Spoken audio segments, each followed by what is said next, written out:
ಸ್ನೇಹಿತರೆ ನಮಸ್ಕಾರ. ನಾನು ರವೀಂದ್ರ ಜೋಶಿ. ಎತ್ತು ಏರಿಗೆ ಎಳೆದ್ರೆ ಕೋಣ ನೀರಿಗೆ ಎಳೆಯಿತು ಅಂತ ಒಂದು ಉತ್ತರ ಕರ್ನಾಟಕದಲ್ಲಿ ಒಂದು ಗಾದೆ ಮಾತಿದೆ. ಈಗ ವಿಪಕ್ಷಗಳಲ್ಲಿ ನಡೀತಾ ಇರುವಂಥ ವಿದ್ಯಮಾನಗಳನ್ನು ನೋಡಿದರೆ ಈ ಗಾದೆ ಮಾತು ನನಗೆ ನೆನಪಾಗ್ತಾ ಇದೆ.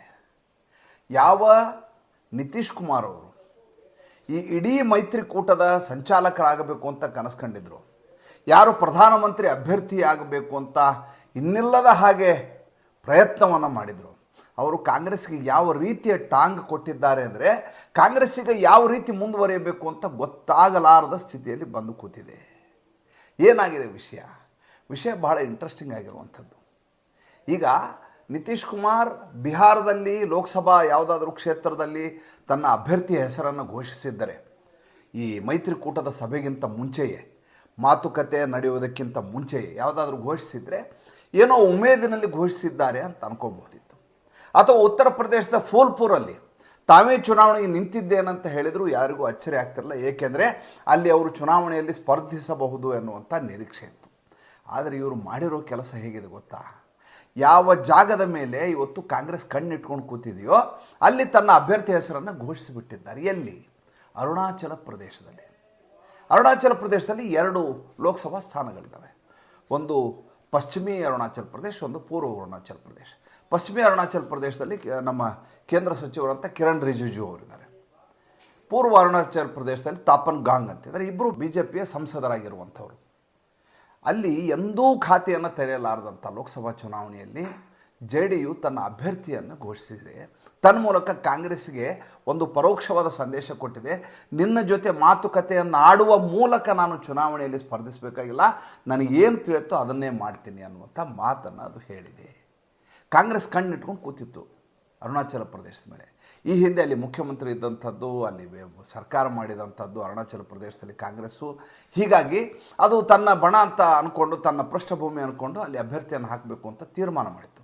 ಇದರ ಮಧ್ಯೆ ಇನ್ನೊಂದು ಬೆಳವಣಿಗೆ ಆಗಿದೆ. ಅದೇನಪ್ಪ ಅಂತಂದರೆ, ತೃಣಮೂಲ ಕಾಂಗ್ರೆಸ್ನ ಮಮತಾ ಬೇಗಂ ಅವರು ಇವರೊಂದು ರಾಷ್ಟ್ರೀಯ ಮೈತ್ರಿ ಸಮಿತಿ ಅಂತ ಮಾಡ್ಕೊಂಡಾರೆ, 27 ಪಕ್ಷಗಳು ಸೇರಿ. ಅದರ ಸಭೆಗೆ ನಾನು ಬರುವುದಿಲ್ಲ ಅಂತ ಸ್ಪಷ್ಟವಾಗಿ ಹೇಳಿದ್ದಾರೆ. ಯಾವುದೋ ಕಾರಣವನ್ನು ಕೊಟ್ಟಿಲ್ಲ, ಕುಂಟು ನೆಪವನ್ನು ಹೇಳಿಲ್ಲ. ಈ ಸಭೆಗೆ ನಾನು ಬರಬೇಕಾದ ಅಗತ್ಯ ಇಲ್ಲ ಮತ್ತು ನನ್ನ ಪ್ರತಿನಿಧಿಯನ್ನು ಕಳಿಸುವುದಿಲ್ಲ.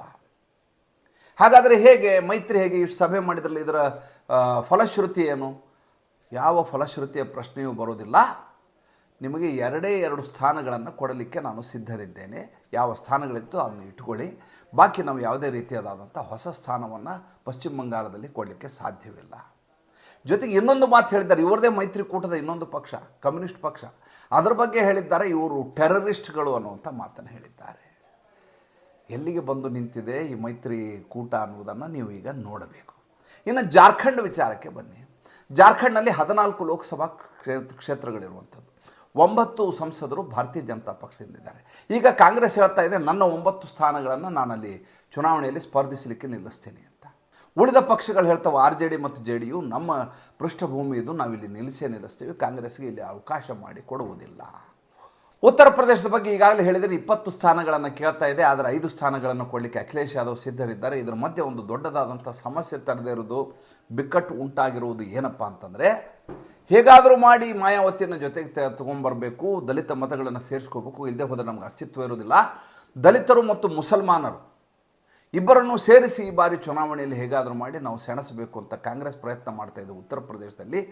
ಆಕೆ ಬಂದರೆ ಸುತರಾಮ್ ನಿಮ್ಮ ಜೊತೆ ನಾನು ಸೇರುವುದಿಲ್ಲ ಅಂತ ಅಖಿಲೇಶ್ ಯಾದವ್ ಹೇಳ್ತಾ ಇದ್ದಾರೆ. ಮಹಾರಾಷ್ಟ್ರದಲ್ಲಿ ಇವರು ಒಬ್ಬ ಸದಸ್ಯ ಇಲ್ಲ ನೋಡಿ. ಉತ್ತರ ಪ್ರದೇಶದಲ್ಲಿ 80 ಲೋಕಸಭಾ ಕ್ಷೇತ್ರಗಳು, ಅದು ಬಿಟ್ಟರೆ 2ನೇದು ಅತಿ ಹೆಚ್ಚು ಇರೋದು ಯಾವುದು? ಮಹಾರಾಷ್ಟ್ರ.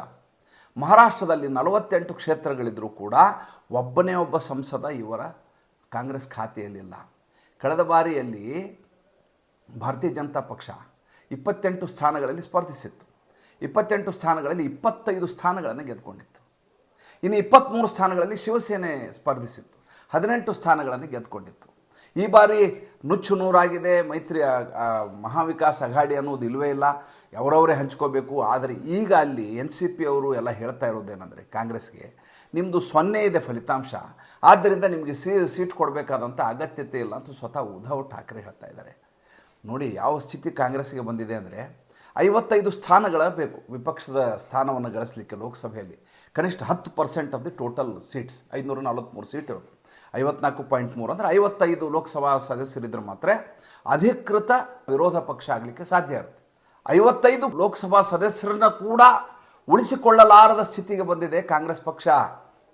ಮೊದಲ ಬಾರಿ ನಾ ಈ ರೀತಿಯ ಚುನಾವಣೆ ನೋಡ್ತಾ ಇದ್ದೀನಿ. ಎದುರುಗಡೆ ಇರುವಂಥ ವಿಪಕ್ಷ ಸೆಣಸಾಟ ಅಲ್ಲ, ಮೊದಲೇ ವಿಕೆಟನ್ನು ಕಳ್ಕೊಂಡಿದೆ. ವಿಪಕ್ಷವಾಗಲಿಕ್ಕೂ ಸಾಧ್ಯ ಇರಲಾರದ ಸ್ಥಿತಿಯಲ್ಲಿದೆ. ಎಲ್ಲಿಯೂ ಅದಕ್ಕೆ ಸ್ಥಾನ ಕೊಡಲಿಕ್ಕೆ ಪ್ರಾದೇಶಿಕ ಪಕ್ಷಗಳು ಸಿದ್ಧ ಇಲ್ಲ. ಇದರ ಮಧ್ಯೆ ಮೈತ್ರಿಕೂಟವನ್ನು ನಡೆಸ್ಕೊಂಡು ಹೋಗ್ತೀವಿ ಅಂತ ಸುಮ್ಮನೆ ನಾಟಕವನ್ನು ಮಾಡ್ಕೊಂಡು ಓಡಾಡ್ತಾ ಇದ್ದಾರೆ. ಸಂಕ್ರಾಂತಿಗೆ ಮುಂಚೆ ಇವ್ರದ್ದೆಲ್ಲ ಬಣ್ಣ ಬಯಲಾಗಿ ಹೋಗಿದೆ. ಮುಂದಿನ ದಿನಗಳಲ್ಲಿ ಯಾವ ರೀತಿ ರಾಜಕಾರಣ ಇರುತ್ತೆ ಮತ್ತೆ ಮುಂದಿನ ಸಂಚಿಕೆಯಲ್ಲಿ ಹೇಳ್ತೇನೆ. ಸಂಚಿಕೆ ಇಷ್ಟ ಆಗಿದ್ರೆ ಲೈಕ್ ಮಾಡಿ, ಫಾಲೋ ಮಾಡಿ, ಶೇರ್ ಮಾಡಿ. ನಮ್ಮ ಮುಕ್ತ ಪತ್ರಿಕೋದ್ಯಮಕ್ಕೆ ದಯವಿಟ್ಟು ಆರ್ಥಿಕವಾಗಿ ಬೆಂಗಾವಲಾಗಿ ನಮಸ್ಕಾರ.